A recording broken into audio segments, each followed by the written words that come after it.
The Andromeda communication array had been silent for 3 days when Dr. Marcus Holloway received the transmission that would change everything. The message, encoded in quantum frequencies that shouldn't have existed, contained only 7 words. The Devourers have crossed the void. Prepare. Holloway's hands trembled as he decoded the final data packet from the Kepler 442 colony humanity's furthest outpost, 68 light-years from Earth. The images were horrific. Entire star systems reduced to cosmic dust, planets stripped of their mass and converted into raw energy to fuel something beyond human comprehension. "Director Chen," he called through the intercom, his voice barely steady. "You need to see this immediately." Director Sarah Chen entered the observation deck of the Lunar Defense Station, her expression already grim. She had been expecting this call ever since the long-range sensors detected the gravitational anomalies moving through the galactic spiral arm. The Devourers, ancient entities that consumed entire civilizations, had awakened from their million-year slumber. "How long do we have?" she asked, studying the holographic display that showed the entity's projected path through the galaxy. "At their current rate of consumption, 18 months before they reach the Sol system," Holloway replied. "Every world they consume makes them stronger, faster. By the time they arrive here, conventional weapons will be utterly useless." Chen nodded grimly. She had been director of the Terran Defense Initiative for 12 years, overseeing humanity's most classified military projects. But nothing in their arsenal, not the plasma cannons, not the quantum torpedoes, not even the experimental singularity bombs could stop entities that fed on the fundamental forces of the universe itself. "Activate Project Galaxyrender," she said quietly. "Full authorization, unlimited resources."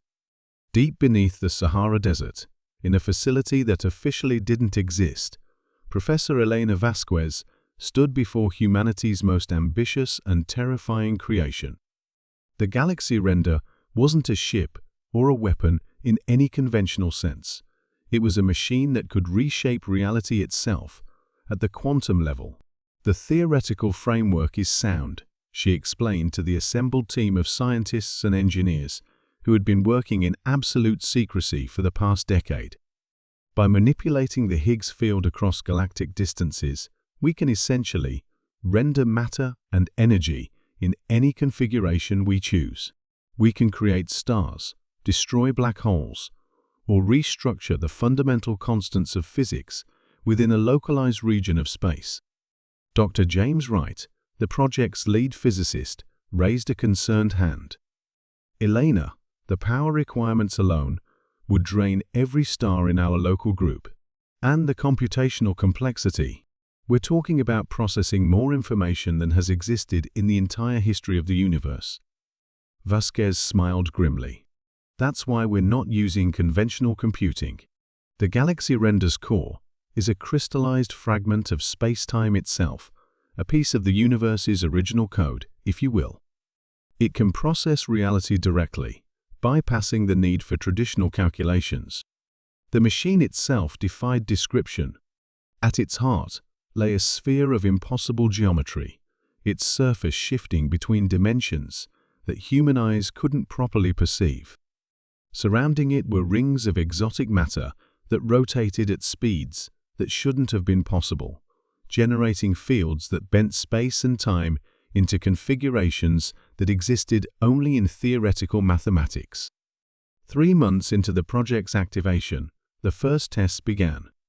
In a carefully isolated region of space, beyond Pluto's orbit, the Galaxyrender reached out with invisible fingers of manipulated reality.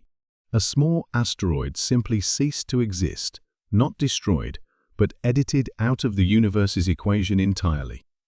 In its place, the machine rendered a perfect sphere of neutronium that shouldn't have been stable outside a neutron star's core. "It's working," Wright whispered, staring at readings that challenged everything he thought he knew about physics. "We're actually rewriting reality." The second test was more ambitious. The Galaxyrender reached toward a dying red giant star in a nearby system and simply changed it. The bloated, cooling star suddenly contracted into a brilliant blue supergiant, its fusion processes enhanced beyond natural limits. Then, with another thought from the machine's crystalline core, it became a stable, sun-like yellow dwarf that would burn for billions of years. "We've essentially become gods," Vasquez said, her voice filled with both wonder and terror. "We can create and destroy on a cosmic scale." But the ultimate test came when the Devourers finally reached the outer edge of the Sol system.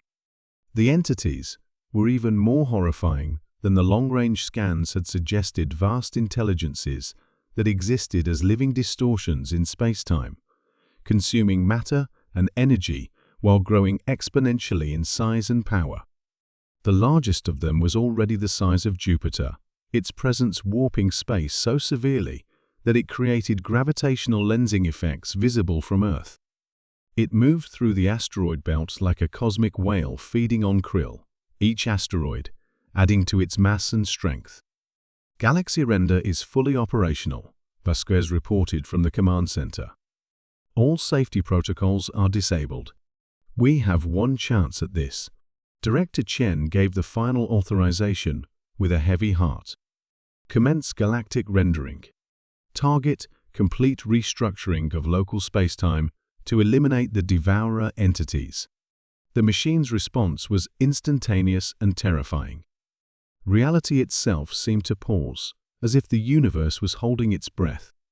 Then, with a pulse that could only be felt rather than seen, the Galaxyrender reached out across the solar system. The effect was immediate and absolute.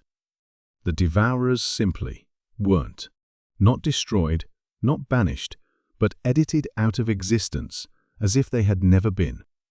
The distorted space-time they had created snapped back to normal, like a rubber band, and the consumed matter of the asteroid belt was rendered back into existence, perfectly restored. But the Galaxyrender didn't stop there.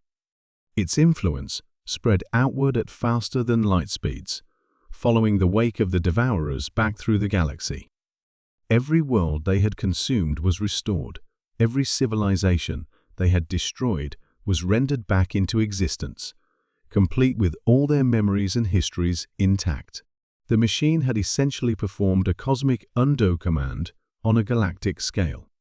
"Power levels are holding steady," Wright reported, his voice filled with awe.